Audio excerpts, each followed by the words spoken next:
আজকের ক্লাসের আলোচনার বিষয় আয়নীকরণ শক্তি ও আয়নীকরণ শক্তির উপর বিভিন্ন নিয়ামকের প্রভাব। এবার দেখো, আমরা সর্বপ্রথম জানব আয়নীকরণ শক্তি কাকে বলে। গ্যাসীয় অবস্থায় একমূল বিচ্ছিন্ন নিরপেক্ষ পরমাণু থেকে সবচেয়ে শিথিলভাবে আবদ্ধ একটি করে ইলেকট্রন সরিয়ে একে একমূল ধনাত্মক আয়নে পরিণত করতে যে পরিমাণ শক্তির প্রয়োজন হয় তাকে আয়নীকরণ শক্তি বলা হয়। অর্থাৎ ইলেকট্রন অপসারণ করার ক্ষেত্রে অবশ্যই তার মধ্যে কি করতে হবে? শক্তি দিতে হবে। খেয়াল করো, যেমন নিরপেক্ষ পরমাণু থেকে একক ধনাত্মক চার্জ বিশিষ্ট একমূল আয়ন সৃষ্টি করার জন্য প্রয়োজনীয় শক্তি হলো প্রথম আয়নীকরণ শক্তি। যেমন এখানে একটা সোডিয়াম পরমাণু আছে, তার সর্বশেষ শক্তি স্তর থেকে একটি ইলেকট্রন অপসারণ করে সোডিয়াম আয়নে পরিণত করতে কতটুকু শক্তির প্রয়োগ করতে হয়? 496 কিলোজুল পার মোল। একইভাবে এক মোল একক ধনাত্মক চার্জ বিশিষ্ট আয়ন হতে দ্বিচার্জ বিশিষ্ট ধনাত্মক আয়নে পরিণত করার জন্য যে শক্তি তাকে বলা হয় দ্বিতীয় আয়নীকরণ শক্তি। যেমন ম্যাগনেসিয়াম প্লাস, এখান থেকে আরও একটি ইলেকট্রন অপসারণ করে ম্যাগনেসিয়াম 2+ আয়নে পরিণত করা হলো। অর্থাৎ দ্বিতীয় আয়নীকরণ শক্তির মানটা হবে 1450 কিলোজুল পার মোল। একটি ইলেকট্রন অপসারণ করার ক্ষেত্রে যে শক্তির প্রয়োজন হয়, দুইটি ইলেকট্রন অপসারণ করার ক্ষেত্রে আয়নীকরণ শক্তির মান অবশ্যই কি হবে? অনেক বেশি হবে।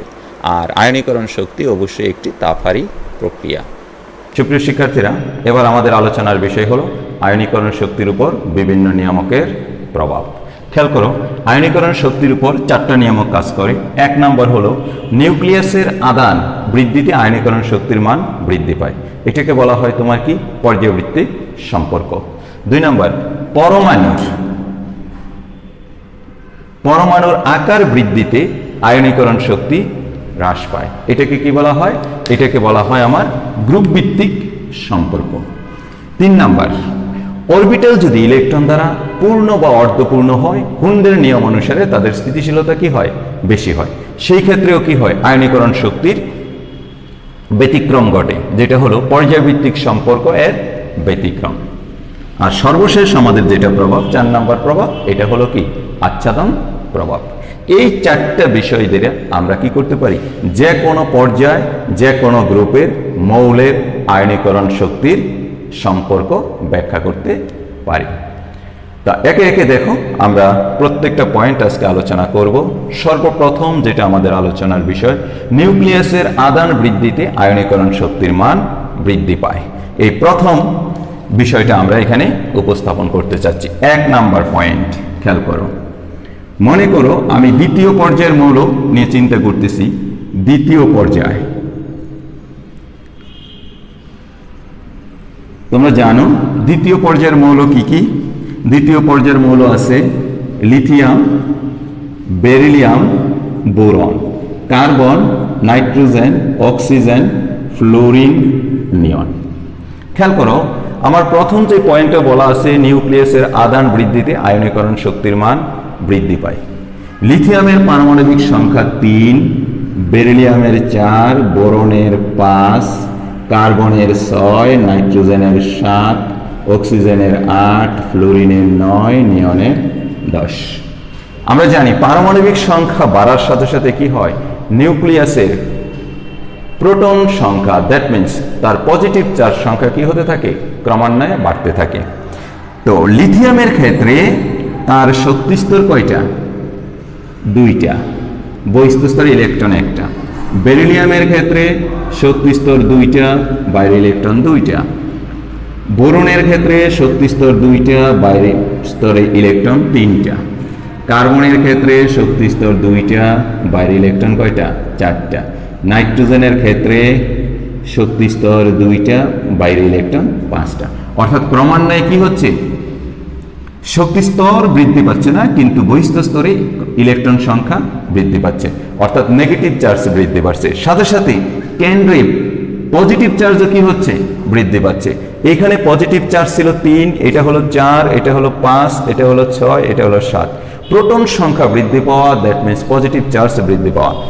আর পজিটিভ চার্জ যত বাড়বে, এই নিউক্লিয়াস এবং এই বহিস্থ ইলেকট্রনের প্রতি আকর্ষণ তত কি হবে? বৃদ্ধি পেতে থাকবে। আর আকর্ষণ যত বৃদ্ধি পেতে থাকবে, তোমরা জানো পরমাণুর আকার কিছুটা হ্রাস পায় এবং এই বহিঃস্থ ইলেকট্রনটা অপসারণ করা কি হয়, একটু কষ্টসাধ্য ব্যাপার হয়ে দাঁড়ায়। এই কারণে একই পর্যায়ের বাম হতে ডান দিকে গেলে ক্রমান্বয়ে পারমাণবিক সংখ্যা বৃদ্ধির সাথে সাথে পরমাণুর নিউক্লিয়াসে পজিটিভ চার্জ বৃদ্ধি পায় এবং বহিস্থ ইলেকট্রন ও নিউক্লিয়াসের উপর আকর্ষণ বৃদ্ধি পায়, যার ফলে কি হতে থাকে, ক্রমান্বয়ে আয়নীকরণ শক্তির মান বৃদ্ধি পেতে থাকে। এইটাই হলো যে নিউক্লিয়াসের আদান বৃদ্ধিতে আয়নীকরণ শক্তির মান বৃদ্ধি পায়। দ্যাট মিন্স যেটাকে বলা হয় পর্যায়বৃত্ত সম্পর্ক। তার মানে লিথিয়াম থেকে বেরিলিয়াম, বোরন এইভাবে ক্রমান্বয়ে কি হতে থাকে, আয়নীকরণ শক্তির মান বাড়তে থাকে। এটার মূল কারণ কি? মূল কারণ হলো নিউক্লিয়াসের ধনাত্মক চার্জ বৃদ্ধি, সাথে সাথে বহিস্থ স্তরে ইলেকট্রনের নেগেটিভ চার্জ বৃদ্ধি বা ইলেকট্রন সংখ্যা বৃদ্ধি, ফলে আকর্ষণ বৃদ্ধি পায় এবং ইলেকট্রন অপসারণ করা কি হয়ে যায়, কঠিন হয়ে যায়। এবার খেয়াল করো, মৌলের আয়নীকরণ শক্তির উপর বিভিন্ন নিয়ামকের প্রভাবের 2 নাম্বার পয়েন্ট, সেটা কি, পরমাণুর আকার বৃদ্ধিতে আয়নীকরণ শক্তির মান কি হয়, হ্রাস পায়, যেটাকে বলা হয় কি, তোমার গ্রুপ ভিত্তিক সম্পর্ক। তো এই গ্রুপ ভিত্তিক সম্পর্কটা কি এবার আমরা দেখব। মনে করো পর্যায় সারণী আমরা 1 নাম্বার গ্রুপের মৌলগুলোর কথা যদি চিন্তা করি, হাইড্রোজেন সর্বপ্রথম হলো হাইড্রোজেন, তারপরে হলো লিথিয়াম, তারপরে হলো সোডিয়াম, তারপরে হলো পটাশিয়াম, তারপরে হলো রুবিডিয়াম, সিজিয়াম, ফ্রান্সিয়াম। খেয়াল করে দেখো, একই গ্রুপের উপর থেকে নিচের দিকে যাওয়ার সাথে সাথে কি হয়, পরমাণুর আকার বৃদ্ধি পেতে থাকে। কেন বৃদ্ধি পেতে থাকে? একটি করে শক্তি স্তর অ্যাড হতে থাকে। যেমন হাইড্রোজেন পরমাণু, তার শক্তি স্তরে 1টা, লিথিয়ামের কয়টা, লিথিয়ামের 2টা, সোডিয়ামের কয়টা শক্তি স্তর, সোডিয়ামের 3টা, পটাশিয়ামের কয়টা, 4টা। এখন খেয়াল করে দেখো তোমরা যে এই লিথিয়াম তার বাইরে একটা ইলেকট্রন, সোডিয়াম তার বাইরে একটি ইলেকট্রন। দেখো পটাশিয়ামের ক্ষেত্রে শক্তি স্তর কয়টা, 4টা। অর্থাৎ শক্তি স্তর যত বাড়তে থাকে, নিউক্লিয়াস এবং বহিস্থ শক্তি স্তরের ইলেকট্রনের দূরত্ব বাড়ে, আর দূরত্ব যত বাড়ে আকর্ষণ তত কি হতে থাকে, হ্রাস পেতে থাকে। এই কারণে একই গ্রুপের উপর থেকে নিচের দিকে গেলে বহিস্থ শক্তি স্তরের ইলেকট্রন বাড়ে না, কিন্তু শক্তি স্তর সংখ্যা বাড়ে। আর শক্তি স্তর সংখ্যা যত বাড়বে পরমাণুর আকার তত বৃদ্ধি পাবে, আর পরমাণুর আকার যত বৃদ্ধি পেতে থাকবে নিউক্লিয়াস এবং বহিস্থ ইলেকট্রনের প্রতি আকর্ষণ হ্রাস পেতে থাকবে এবং আয়নীকরণ শক্তির মান হ্রাস পায়। এইটাই হলো আমাদের কি, তোমার গ্রুপ ভিত্তিক সম্পর্ক। অর্থাৎ একই গ্রুপের উপর থেকে নিচের দিকে গেলে পরমাণুর আকার বৃদ্ধি পেতে থাকে এবং আয়নীকরণ শক্তির মান কি হতে থাকে, হ্রাস পেতে থাকে। এবার আমাদের 3 নাম্বার পয়েন্ট, যে পূর্ণ অথবা অর্ধপূর্ণ অরবিটাল যুক্ত পরমাণুর ক্ষেত্রে আয়নীকরণ শক্তির ব্যতিক্রম পরিলক্ষিত হয়। যেমন খেয়াল করো, আমরা যখন পর্যায়ভিত্তিক সম্পর্ক বলেছিলাম, lithium, beryllium, boron, carbon, nitrogen, oxygen, fluorine, neon, একই পর্যায়ের বাম হতে ডান দিকে গেলে ক্রমান্বয়ে আয়নীকরণ শক্তির মান কি হতে থাকে, বৃদ্ধি পেতে থাকে। কিন্তু দেখা গেছে যে আমার এটা হওয়ার কথা ছিল lithium less than beryllium, less than boron, less than carbon, less than nitrogen, less than oxygen, less than fluorine. কিন্তু এই সম্পর্কটা থাকে না, 2টা জায়গায় ব্যতিক্রম পরিলক্ষিত হয়। এই 2টা জায়গায় খেয়াল করো কি ব্যতিক্রম পরিলক্ষিত হয়, সেটা হলো যে lithium less than beryllium, greater than boron, less than carbon, less than nitrogen, less than oxygen না হয়ে এই অংশটা কি হয়, nitrogen greater than oxygen, less than fluorine হয়। এটা কেন হয় তোমরা খেয়াল করো, আমি যদি বেরিলিয়ামের ইলেকট্রন বিন্যাস করি 1s2 2s2, আবার বোরনের যদি ইলেকট্রন বিন্যাস করি, দেখো 1s2 2s2 2px1। একইভাবে তোমার নাইট্রোজেনের যদি ইলেকট্রন বিন্যাস করি 7 1s2 2s2 2p3, অক্সিজেনের যদি ইলেকট্রন বিন্যাস করি 8 1s2 2s2 2p4। আচ্ছা, এখন খেয়াল করো, এই যে বেরিলিয়াম তার পারমাণবিক সংখ্যা হলো 4, বোরনের হলো 5, ঠিক আছে, তাহলে তার সর্ববহিস্থ ইলেকট্রন দুইটি আছে কোথায়? এস অরবিটালে। এস অরবিটাল কি? ইলেকট্রন দ্বারা পূর্ণ এবং স্থিতিশীল। আর স্থিতিশীল হওয়ার কারণে এখান থেকে একটা ইলেকট্রন অপসারণ করা কি হয়ে যায়? কষ্টসাধ্য হয়ে যায়। অপরপক্ষে বোরনের তার পি অরবিটাল ইলেকট্রন আছে কয়টা? একটি।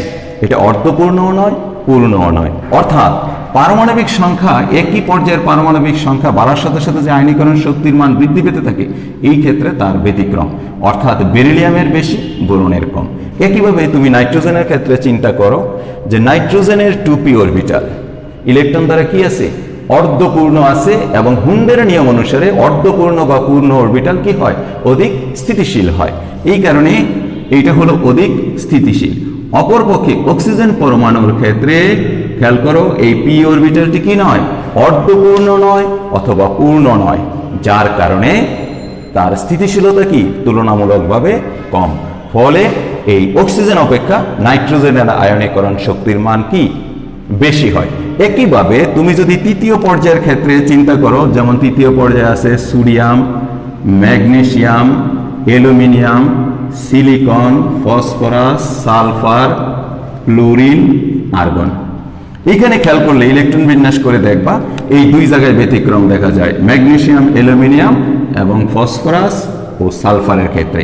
তাদের ক্ষেত্রেও সেম, যে ম্যাগনেসিয়ামের যখন ইলেকট্রন বিন্যাস করবে তখন দেখবে তার এস অরবিটাল কি আছে? ইলেকট্রন দ্বারা পূর্ণ আছে। অর্থাৎ ম্যাগনেসিয়ামের ক্ষেত্রে পারমাণবিক সংখ্যা 12, 1s2, 2s2, 2p6, 3s2। আর যদি অ্যালুমিনিয়াম হয় তার পারমাণবিক সংখ্যা 13, 1s2, 2s2, 2p6, 3s2, 3px1। ঠিক আছে, এই 3px1 দেখো এইটাতে একটা ইলেকট্রন আছে, এটা অর্ধপূর্ণ অথবা পূর্ণ নয়। আর এস অরবিটাল কি আছে? ইলেকট্রন দ্বারা পূর্ণ আছে। হুন্ডের নিয়ম অনুসারে তার স্থিতিশীলতা বেশি। এই কারণে অ্যালুমিনিয়াম অপেক্ষা ম্যাগনেসিয়ামের আয়নীকরণ শক্তির মান কি হয়? বেশি হয়। একইভাবে তুমি এই ফসফরাস এবং সালফারের ক্ষেত্রেও কি সেম বিষয় পরিলক্ষিত হবে। এইটাই হলো যে পর্যায়বৃত্ত সম্পর্কের ক্ষেত্রে যে কোনো একটা নির্দিষ্ট পর্যায়ের ক্ষেত্রে বাম থেকে ডান দিকে গেলে আয়নীকরণ শক্তির মান বাড়ে, কিন্তু কোন একটা পরমাণুর সর্ববহিস্থ অরবিটাল যদি ইলেকট্রন দ্বারা পূর্ণ বা অর্ধপূর্ণ হয়, তার ক্ষেত্রে আয়নীকরণ শক্তির কি হয়? ব্যতিক্রম পরিলক্ষিত হয়। দেখো, আয়নীকরণ শক্তির উপর বিভিন্ন নিয়ামকের প্রভাবের সর্বশেষ পয়েন্ট, যেটা আমাদের আচ্ছাদন প্রভাব। খেয়াল করো, আচ্ছাদন প্রভাব কি? প্রত্যেকটা পরমাণুর নিউক্লিয়াস তার যোজ্যতা স্তরের ইলেকট্রনকে কি করে? আকর্ষণ করে। এই ক্ষেত্রে যদি শক্তি স্তর ক্রমান্বয়ে বাড়তে থাকে, তাহলে এই শক্তি স্তরের ইলেকট্রনগুলা, তোমার মনে করো এখানে দুইটা ইলেকট্রন আছে, আবার এই শক্তি স্তরেও কি আছে? দুইটা ইলেকট্রন আছে। এখানে আছে 1, 2, 3, 4, 5, 6, 7, 8। এই ম্যাগনেসিয়াম তার যোজ্যতা স্তরের ইলেকট্রনকে আকর্ষণ করবে, এই বেরিলিয়াম তার যোজ্যতা স্তরের ইলেকট্রনকে আকর্ষণ করবে। কিন্তু যখন শক্তি স্তর বাড়তে থাকে, তখন এই শক্তি স্তরের এই যে ইলেকট্রনগুলো আছে, এই ইলেকট্রনগুলো দ্বারা এই ম্যাগনেসিয়ামের নিউক্লিয়াস কি থাকে? আবদ্ধ থাকে, আচ্ছাদন অবস্থায় থাকে। যার ফলে এই ম্যাগনেসিয়াম বহিস্থ, তার বহিস্থ ইলেকট্রনকে যে পরিমাণ আকর্ষণ করতে পারবে, বেরিলিয়াম এখানে শক্তি স্তর কম হওয়ার কারণে, তার আচ্ছাদন প্রভাব কম হওয়ার কারণে তার বহিস্থ ইলেকট্রনের প্রতি তার আকর্ষণ কি হবে?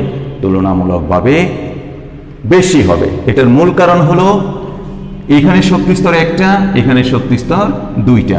অর্থাৎ শক্তি স্তর যত বেশি হবে, এই নিউক্লিয়াসটা কি করবে? এই শক্তি স্তরের ইলেকট্রন দ্বারা তত বেশি আচ্ছাদিত হবে। আর আচ্ছাদিত হওয়ার কারণে যোজ্যতা স্তরের ইলেকট্রনের প্রতি তার আকর্ষণ কম থাকবে। কিন্তু যখন শক্তি স্তর কম থাকবে, তখন এই আচ্ছাদিত হওয়ার পরিমাণটা কম থাকবে, এবং যোজ্যতা স্তরের ইলেকট্রন নিউক্লিয়াস দ্বারা বেশি আকর্ষিত হবে, যেই কারণে তার আয়নীকরণ শক্তি বেশি হবে তার আয়নীকরণ শক্তির মানের চেয়ে। এইটাই হলো কি আমাদের সর্বশেষ পয়েন্ট, আচ্ছাদন প্রভাব।